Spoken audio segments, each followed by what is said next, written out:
안녕하세요, 홀썸입니다. 연말이 조금씩 다가오고 있네요. 저는 연말이 되면 마음이 싱숭생숭해지면서 내년에는 어떤 목표를 가지고 살아갈까 하는 고민도 시작하는 것 같아요.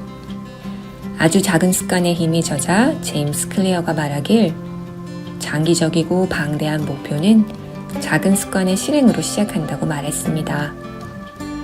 이번 레시피는 우리가 가져갈 수 있는 작은 습관을 만드는 데 도움이 되는 메뉴입니다. 이 메뉴를 아침에 루틴으로 가져간다면 장기적으로 건강에 큰 이점을 누릴 수 있을 거예요. 제가 아침마다 해먹는 간단하지만 정말 건강한 습관 중에 하나입니다. 저의 모닝 야채찜을 소개합니다.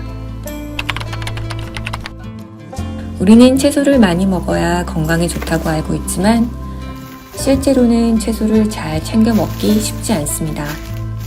채소가 맛이 없다고 생각해서일 수도 있고 사놓고 세척하고 전처리하는 것도 시간이 걸리기 때문에 바쁠 때는 더욱더 채소를 챙겨 먹기 힘들어요. 그래서 이렇게 냉장고에 비닐째 보관하다 보면 어떤 채소가 냉장고에 있는지 잊어버리기도 하고 나중에 화석이 되어 발견되기도 합니다.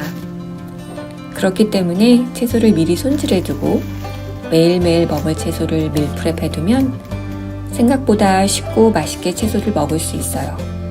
바쁠 때도 빠르고 손쉽게 야채를 요리할 수 있습니다. 저는 일주일에 한 번 또는 2번 친환경 채소를 사와서 세척과 손질 후 보관 용기에 담아둡니다. 야채를 보관하는 용기는 스텐, BPA 프리 플라스틱, 유리, 실리콘 등이 있지만 가장 많이 사용하는 것은 스텐과 실리콘 재질의 용기입니다. 이렇게 일주일치 담아두고 매일매일 조금씩 다양한 요리에 활용합니다. 저는 이걸 위클리 야채 박스라고 불러요. 한 번에 쓸 양을 이렇게 소분해서 넣어둬도 좋습니다. 채소 박스를 채우는 채소를 고를 때는 저는 이런 기준을 둡니다. 제철 채소가 포함되었는가? 너무 같은 채소만 반복적으로 먹고 있지 않는가? 십자화가 채소가 들어있는가? 제철 채소는 가장 많은 영양분과 에너지를 담고 있습니다. 계절이 바뀌면서 매달 어떤 제철 채소를 먹을 것인지에 대한 고민은 우리를 더 건강하게 만듭니다. 그리고 늘 너무 같은 채소로만 구성하고 있지 않은지도 체크해 보세요. 다양한 채소를 먹어야 장내 미생물 환경이 더 균형 있고 건강해집니다. 한 가지 채소를 많이 먹기보다 다양한 채소를 조금씩 즐기는 것이 장내 환경에는 더 이로울 수 있어요. 십자화가 채소는 이로운 점이 정말 많아요. 십자화가 채소란 배추처럼 꽃의 모양이 4갈래의 십자가 모양으로 생긴 채소로 섬유질과 다양한 영양소와 항염, 항암 물질을 포함하고 있어요. 대표적으로 배추, 양배추, 브로콜리, 콜리플라워, 청경채, 케일, 무 등이 있습니다. 제가 채소 박스에 한 가지라도 꼭 챙기려는 채소군입니다.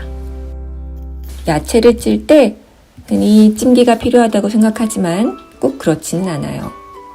뚜껑이 있는 냄비에 야채를 채우고 소량의 물을 부어 중약불에 두면 냄비 안에 넣은 소량의 물과 채소에 남아있는 수분이 자연스럽게 증기를 형성해 야채를 쪄줍니다. 야채가 타지 않게 하는 것이 중요하니 불을 세게 하지 마시고 처음 해보시는 분들은 중간중간에 체크해줍니다. 채소별로 익는 속도가 다 다르니 다른 채소에 비해 익는 속도가 더 필요한 채소는 좀 더 잘게 잘라주세요. 예를 들면 저는 브로콜리는 한 입으로 자르고 당근은 좀 더 잘라 익히는 속도를 맞춰주곤 해요. 야채의 냄비는 70, 80% 정도 꽉 차게 넣어주세요. 너무 적게 넣으면 타버릴 수도 있어요. 중약불에 불을 두고 뚜껑을 잘 덮어 타지 않는지 확인합니다. 3분이나 5분에서 찐 채소가 가장 영양소 손실이 없다고 하지만 저는 꼭 그 규칙을 지켜야 할 필요는 없다고 생각해요. 자기가 먹기 좋을 정도로 익은 질감을 위해 시간을 좀 더 들여 쪄도 된다고 생각합니다. 저는 5분에서 7분 정도 두고 채소를 쪘더니 제가 먹기 좋게 잘 익었습니다. 야채가 다 익으면 먹기 좋게 접시에 담아냅니다. 찜기처럼 번거롭지 않고 설거지도 간편한 냄비 하나로 끝낼 수 있는 저수분 야채찜입니다. 그리고 채소를 구하지 못했다면 냉동 야채를 활용해도 좋아요. 물론 신선한 야채가 제일 좋겠지만 바쁠 때는 냉동 야채도 충분히 좋은 대안이 될 수 있고 가격도 매력적이기 때문입니다. 저는 이 야채찜 위에 소금을 살짝 뿌리고 신선한 엑스트라 버진 올리브 오일이나 생들기름을 뿌려 먹는 걸 좋아해요.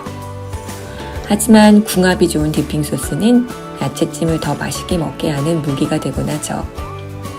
특히 야채를 싫어하시는 분이나 어린아이에게 디핑 소스는 야채를 즐길 수 있는 좋은 방법이 될 수 있습니다. 제가 종종 해먹는 4가지 디핑 소스를 소개합니다. 유제품을 먹지 않는 저는 두부나 아보카도로 크리미한 딥소스를 만들곤 해요. 두부 참깨 소스를 만들어 보겠습니다. 두부는 우선 용기에 꺼내 흐르는 물에 씻어줍니다. 팔팔 끓는 물이 있는 냄비에 넣어 3분간 데쳐줍니다.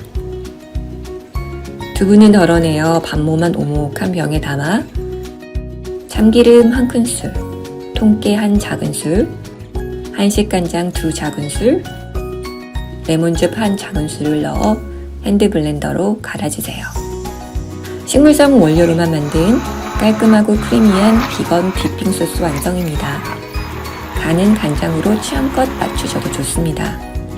제 아들이 제일 좋아하는 소스입니다. 이제 된장 참깨 소스를 만들어 볼게요. 된장 1큰술, 애플사이다 비니거 반큰술, 참기름 반큰술, 엑스트라 버진 올리브 오일 3큰술과 물 3큰술을 통깨를 넣고 저어주세요. 집집마다 된장의 염도가 다를 수 있으니 된장 양을 조절해서 간을 맞춥니다.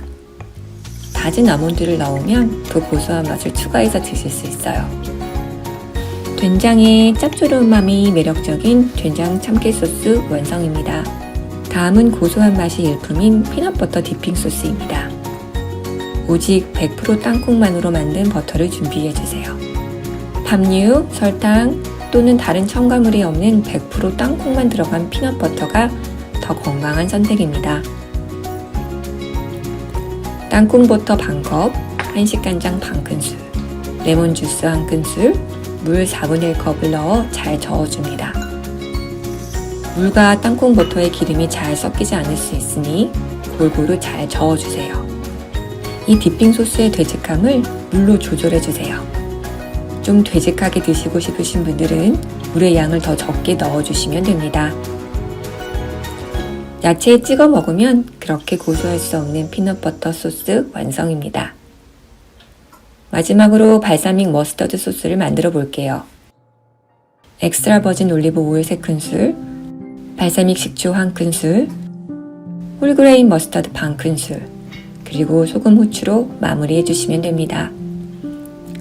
같이 만든 다른 소스에 비해서 되직함은 없지만 향긋한 올리브 오일의 향이 살아있고 깔끔하고 감칠맛 나게 먹을 수 있는 소스입니다.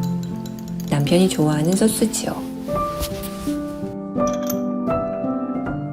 이렇게 디핑 소스를 만들어두면 야채를 별로 좋아하지 않는 분들이 쉽고 맛있게 드실 수 있어 정말 좋아요.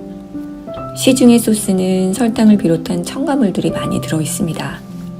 집에서 이렇게 간단히 만들 수 있으니 마트에서 사지 마시고 한번 만들어 보시길 추천드려요. 작은 습관이 복리처럼 차곡차곡 쌓이면 아주 큰 변화로 우리를 찾아옵니다. 매일매일 신선하고 맛있는 채소로 시작하는 하루하루가 쌓여 여러분의 건강하고 행복한 삶에 큰 영향을 줄 것이라 믿어 의심치 않습니다. 오늘도 여러분의 홀섬한 식사를 응원합니다.